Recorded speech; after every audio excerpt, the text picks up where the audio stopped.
pasa a vosotros?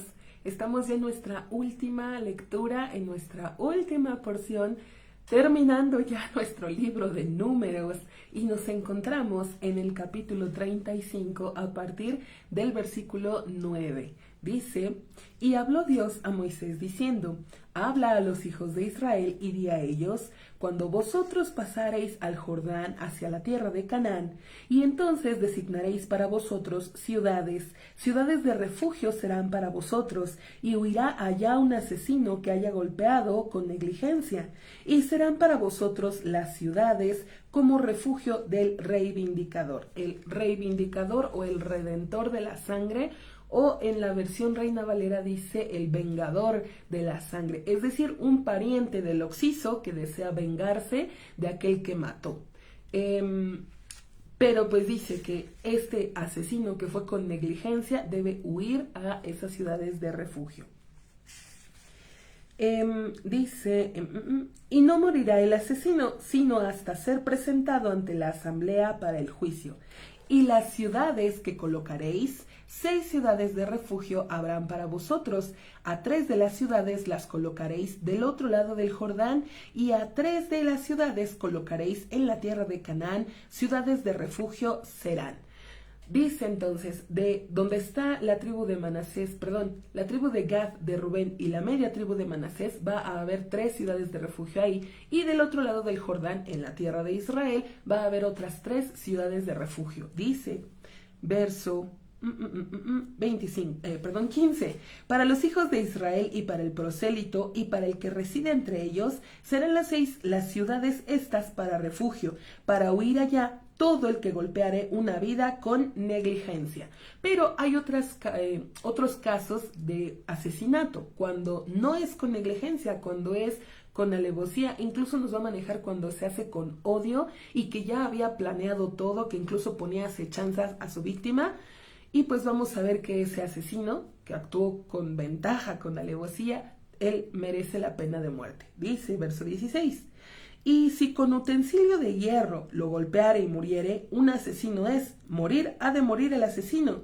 Y si con una piedra en mano, la cual se puede dar muerte con ella, lo golpeare y muriere, un asesino es, habrá de morir el asesino. O con un utensilio de madera que se toma con una mano, la cual se puede dar muerte con él, lo golpeare y muriere, un asesino es, habrá de morir el asesino. El reivindicador de la sangre, él le dará muerte al asesino al encontrarlo, a él le dará muerte. Y si con odio lo empujare o arrojare sobre él emboscándolo y muriere, o con enemistad lo golpeare con su mano y muriere, habrá de morir el que golpeó. Un asesino es él, el reivindicador de la sangre le dará muerte, y el asesino al encontrarlo a él, le dará muerte al asesino al encontrarlo a él.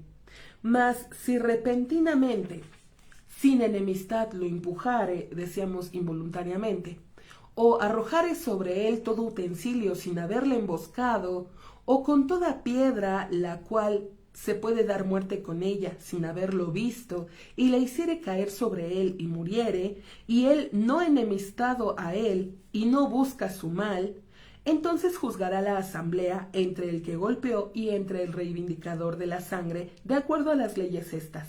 Y rescatará la asamblea al asesino de manos del reivindicador de la sangre, y lo regresarán a él, la asamblea, a la ciudad de su refugio, a la cual huyó allá, y habitará en ella hasta la muerte del sumo sacerdote, el cual se le fue ungido a él con aceite el sagrado. Mas si saliere el asesino del límite de la ciudad de su refugio, a la cual ha de huir allá, y lo encontrare a él el reivindicador de la sangre, fuera del límite de la ciudad de su refugio, y lo asesinare el reivindicador de la sangre a el asesino, no tiene él culpabilidad de sangre, pues en la ciudad de su refugio debe habitar hasta la muerte del sumo sacerdote, y después de la muerte del sumo sacerdote regresará el asesino a la tierra de su posesión. Es decir, nos acaba de explicar de el vengador, el reivindicador de la sangre de su familiar que han matado. Dice, si el asesino ya se fue a la ciudad de refugio, pero el reivindicador lo encuentra fuera de la ciudad, se lo encuentra y lo mata, pues no es culpable él, porque el otro debe permanecer en la ciudad de refugio hasta la muerte del sumo sacerdote. Y entonces nos preguntamos, ¿por qué escogió nuestro Dios la muerte del sumo sacerdote para la terminación de la estadía de un asesino en una ciudad de refugio? Hay varias cuestiones del por qué. Una de ellas, si tragedias ocurren entre el pueblo, el sumo sacerdote es considerado responsable, porque cuando él entra al lugar santísimo en el día de Yom Kippur, él debe orar que las personas no cometan ningún pecado en las 3 categorías principales de pecado, que son idolatría, inmoralidades y asesinato. Si su oración fuese perfecta, Dios aboliría todos los malos decretos para aquel año. Así, si un asesinato ocurre, es atribuido a una imperfección en las oraciones del sumo sacerdote, de acuerdo con los exigentes estándares del Todopoderoso, medida por medida. El asesino es desterrado a una ciudad de refugio, donde él reza por la muerte del sumo sacerdote a fin de ser liberado. Otra explicación. El asesino inadvertido es despedido de la ciudad de refugio con la muerte del sumo sacerdote, porque el fallecimiento de un justo sirve como expiación para la comunidad. El pecado del asesino inadvertido es totalmente expiado por medio de la muerte del sumo sacerdote. Y nuestra tercera explicación. El fallecimiento del sumo sacerdote causaba duelo nacional, demostraba indisputablemente a todos que aún los más grandes son golpeados por la muerte. Este triste evento calmaría la pena sentida por un individuo a causa de su tragedia personal. Si el reivindicador de la sangre estaba sintiéndose vengativo hacia el asesino, la pena nacional sacaría tales pensamientos fuera de su mente y él adoptaría una actitud perdonadora hacia el asesino. Continuamos con nuestra lectura en el verso 29. Dice: y serán estos para vosotros como decretos de justicia para vuestras generaciones en todos vuestros asentamientos. Todo el que golpeare a una vida conforme a testigos, se le dará muerte al asesino. Mas un testigo único no atestiguará contra una persona para darle muerte. Y no tomaréis dinero de rescate por una persona asesina que está condenada a morir, sino que morir habrá de morir. Y no tomaréis dinero de rescate para el sentenciado a huir a la ciudad de su refugio, para regresar a habitar en la tierra, sino hasta la muerte del sacerdote. Y no encubriréis a la tierra en la cual vosotros están en ella, pues la sangre ella ha de encubrir a la tierra, y la tierra no será expiada por la sangre que haya sido derramada en ella, sino que a través de la sangre del que la derramó. Y no impurificarás a la tierra que vosotros habitéis en ella, en la cual mi presencia reside en ella, pues yo soy Dios que reside dentro de los hijos de Israel. Damos comienzo a nuestro capítulo 36, donde nos va a narrar el último capítulo de Números, nos va a narrar nuevamente de las hijas de Zelofhad, pero no tanto de ellas, sino más bien de los principales de la tribu de Manasés, que se han dado cuenta de un fallo, por así llamarlo, en cuanto a las leyes de herencia, porque van a decirle a Moisés, bueno, sí, le entregamos sus tierras a las hijas de Zelofhad, pero cuando ellas se casen y se casan con ajenos a la tribu, pues esas tierras, esa heredad, ya no va a ser de la tribu de Manasés, va a pertenecer a sus esposos, con quienes se hayan casado, y la tierra entonces va a andar como rolándose de un lado para otro. Entonces, ante este problema, Moisés va, por medio de nuestro Dios, les va a dar la última ley por medio de Moisés sobre la herencia de las tierras. Pero fíjese qué bonito, bueno, me llama mucho la atención estas mujeres, estas 5 mujeres que veíamos que eran valientes, que eran inteligentes, y que son las últimas en ser mencionadas, pues dentro de un libro de la Biblia. Decíamos, no es muy común que nombre a personas, y más aún a las 5 no nada más dice las hijas de Zelofhad, sino da sus nombres de cada una, y no nada más una vez ni dos, hasta ahora han sido 3 veces. Dice el capítulo 36, versículo 1. Y se acercaron las cabezas de los padres de la familia de los hijos de Gilad, hijo de Magir, hijo de Manasés, de las familias de los hijos de José, y hablaron ante Moisés y ante los líderes de las cabezas de los padres de los hijos de Israel.